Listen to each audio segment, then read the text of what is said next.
दोस्तों केजीएफ यानी कि कोलार गोल्ड फील्ड एक समय भारत की सबसे बड़ी सोने की खदान हुआ करती थी, जिसके अंदर से 900 टन से भी ज्यादा सोना निकाला जा चुका है। आपको जानकर हैरानी होगी कि भारत का 95% से भी ज्यादा सोना इस अकेले खदान से ही निकाला जाता था, और तब भारत को दूसरे देशों से सोना इंपोर्ट करने की जरूरत भी नहीं पड़ती थी।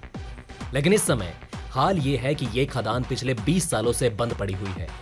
अब ऐसे में सवाल तो उठता है कि इतना सोना उगलने वाली ये खदान आखिर बंद क्यों हो गई, और साथ ही अंग्रेजों के साथ इसका क्या कनेक्शन है। दोस्तों, कोलार गोल्ड फील्ड कर्नाटक राज्य के कोलार डिस्ट्रिक्ट में आने वाले एक खनन क्षेत्र में है, जो कि कोलार शहर के 30 किलोमीटर और कर्नाटक की राजधानी बेंगलुरु से लगभग 100 किलोमीटर की दूरी पर स्थित है। साल 2018 से पहले इस खदान के बारे में जानना तो दूर, लोगों ने इसका नाम भी कभी नहीं सुना था। लेकिन 2018 में आई कन्नड़ फिल्म केजीएफ की वजह से इस खदान का नाम पहली बार लोगों की जुबान पर आया था। हालांकि दोस्तों, अब कहा तो यह जाता है कि फिल्म की कहानी पूरी तरह से फिक्शनल है, जिसका केजीएफ के इतिहास से कोई भी लेना देना नहीं। लेकिन भारत के माइन का इतिहास बड़ा ही सुहाना है, और इसके बारे में जानकर आपको मजा भी आने वाला है। दोस्तों, बताया जाता है कि इस खदान में सोने की खोज के किंगडम ऑफ मैसूर के समय से ही शुरू हो चुकी थी, लेकिन तब टेक्नोलॉजी ने इतनी तरक्की नहीं की थी कि माइनिंग का काम बहुत बड़े स्तर पर किया जा सके। और सही मायनों में अगर देखें तो बड़े स्तर पर इस खदान से सोना निकालने का काम ब्रिटिश राज के दौरान शुरू हुआ था। अब भारत में ब्रिटिश राज शुरू होने से पहले भी इस जगह के अंदर सोना होने की खबर छपती रही थी, और यहाँ रहने वाले लोग अक्सर ये दावा करते थे कि यहाँ की जमीन के नीचे सोना मौजूद है। लेकिन उस समय टेक्नोलॉजी और संसाधनों के अभाव में वहां पर माइनिंग का काम शुरू नहीं किया जा सका। हालांकि भारत में ब्रिटिश राज होने के बाद सन 1871 में माइकल लोवेल नाम के एक रिटायर ब्रिटिश फौजी को यहां सोने होने की इन खदान के बारे में पता चला, जो कि 19वीं सदी के शुरुआत में छापी गई थी। और इस रिपोर्ट को पढ़कर माइकल के दिमाग में यह ख्याल आया कि क्यों ना इस जगह पर गोल्ड माइनिंग की जाए। और फिर इसी सोच की सतह पर माइकल ने कुछ सालों तक यहाँ पर खुदाई की और कई सर्वे करवाए, जिसमें वो इस जगह पर सोना खोजने में कामयाब रहे। और फिर दोस्तों, इसके बाद साल 1875 में उन्होंने यहाँ माइनिंग करने के लिए सरकार के पास से परमिशन हासिल कर ली। अब चूंकि कोलार गोल्ड फील्ड एक बहुत बड़ा माइनिंग रेंज है, और माइकल के पास इतने पैसे नहीं थे कि वो अपने अकेले के दम पर इतने बड़े माइनिंग ऑपरेशन को अंजाम दे सके, इसलिए उन्होंने इस काम के लिए इन्वेस्टर्स को खोजना शुरू कर दिया।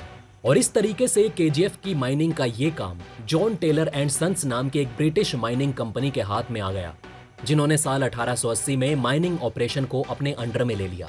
और इस कंपनी के आते ही यहाँ पर माइनिंग का काम बड़े स्तर पर किया जाने लगा।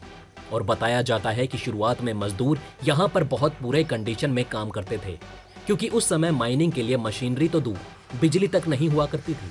और यही वजह है कि सभी काम मजदूर अपने हाथों से ही किया करते थे।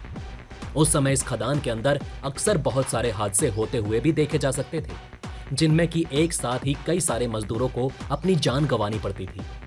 और एक सरकारी आंकड़ों के अनुसार 120 साल तक चली इस माइनिंग में लगभग 6000 मजदूरों ने अपनी जान गंवाई। लेकिन John Taylor and Sons company के आने के बाद से यहाँ पर माइनिंग का काम बहुत तेज रफ्तार से होने लगा। पर कंपनी तब भी इस रफ्तार से संतुष्ट नहीं थी, और फिर काम की रफ्तार को और भी ज्यादा बढ़ाने के लिए साल 1890 में कंपनी द्वारा यहाँ पर उस समय सबसे आधुनिक मशीन लगाई गई। और अंग्रेजों के द्वारा लगाई गई ये मशीन इतनी ज्यादा एडवांस थी कि यहाँ पर अगले 100 सालों यानी कि 1990 तक इन्हीं मशीनों से माइनिंग की जाती रही। हालांकि मशीनें लगाने के बाद से कंपनी को बिजली की भी जरूरत महसूस हुई, क्योंकि माइंस के अंदर बहुत ही ज्यादा अंधेरा हुआ करता था। और फिर बिजली की इसी जरूरत को पूरा करने के लिए भारत के अंदर देश का अपना पहला हाइड्रो इलेक्ट्रिक पावर प्लांट लगाया गया, जिसे कि हम कावेरी इलेक्ट्रिक पावर प्लांट के नाम से जानते हैं। यानी कि जिस समय दुनिया के ज्यादातर हिस्सों में बिजली पहुंच भी नहीं पाई थी, उस समय केजीएफ पूरी तरह से इलेक्ट्रीफाइड हो चुका था।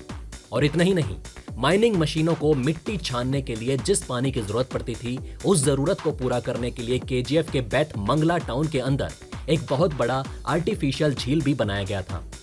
ये सभी जरूरतें पूरा करते करते साल 1902 आ चुका था, और अब केजीएफ माइन भारत में अकेले ही 95% से ज्यादा सोना प्रोड्यूस करने लगी थी। प्रोडक्शन बढ़ने के साथ ही इस इलाके की तरक्की भी काफी हुई। इस माइन के अंदर जो ब्रिटिश अफसर्स बड़े ओहदे पर काम करते थे, उन्होंने अपने रहने के लिए यहाँ पर घर बनवाने शुरू कर दिए। और इस तरह से देखते ही देखते ये इलाका एक बड़े शहर में तब्दील हो गया। यहाँ पर उस टाइम बड़े बड़े और पक्के मकान, हॉस्पिटल और क्लब हाउस और भी बहुत सारी चीजें बनाई गई। यहाँ तक कि इस शहर को उस समय मिनिंग लैंड कहा जाने लगा। हालांकि शहर में नजर आने वाली ये ज्यादातर सुख सुविधाएं ब्रिटिश ऑफिसर्स और उनके फैमिली मेंबर के लिए होती थी, जो माइंस के अंदर बड़े ओहदों पर काम करते थे, जबकि खदान में मजदूरी करने वाले भारतीय लोगों को बहुत ज्यादा सुविधाएं नहीं दी जाती थी। समय बीतने के साथ ही John Taylor and Sons company के द्वारा सन 1880 में शुरू किया गया ये काम लगभग 76 सालों तक इसी तरह से चलता रहा। यहाँ तक कि देश के आजाद होने के 9 साल बाद भी केजीएफ में माइनिंग का काम इसी ब्रिटिश कंपनी के अंडर में रहा था। लेकिन साल 1956 में यहाँ की राज्य सरकार ने इस माइन को अपने अंडर में ले लिया। इसके बाद से साल 1972 तक भारत सरकार ने बीजीएमएल यानी कि भारत गोल्ड माइंस लिमिटेड की स्थापना की, जिसने कि ये खदान यहां पर होने वाली माइनिंग के कामों को अपने नियंत्रण में ले लिया। यानी कि 1972 में ये माइनिंग रीजन पूरी तरह से केंद्रीय सरकार के अंडर में आ गया। हालांकि शुरुआत में जब यहां पर माइनिंग का काम शुरू हुआ था, तब इस जगह की ऊपरी सतह से ही सोना मिल जाता था। लेकिन जैसे जैसे समय बीतता गया वैसे वैसे ये माइन गहरी होती गई, और जब तक ये माइन भारत सरकार के हाथों में आई, तब तक इसकी गहराई करीब करीब 3 किलोमीटर तक पहुंच चुकी थी, जिसके चलते उस समय ये दुनिया की दूसरी सबसे गहरी माइन कहलाई जाती थी। और इतनी ज्यादा गहराई में इंसानों के लिए काम करना बहुत ही ज्यादा मुश्किल हो जाता था, क्योंकि इस गहराई में टेम्परेचर लगभग 50 डिग्री सेल्सियस तक हो जाता था। और यही वजह थी कि यहाँ पर काम करने वाले मजदूर अक्सर मौत का शिकार हो जाते थे। साल 1880 से शुरू हुआ माइनिंग का ये काम 120 साल तक चलने के लगातार बाद 2001 में हमेशा के लिए बंद कर दिया गया, और 120 सालों में इस गोल्ड माइन से लगभग 900 टन से भी ज्यादा सोना निकाला गया।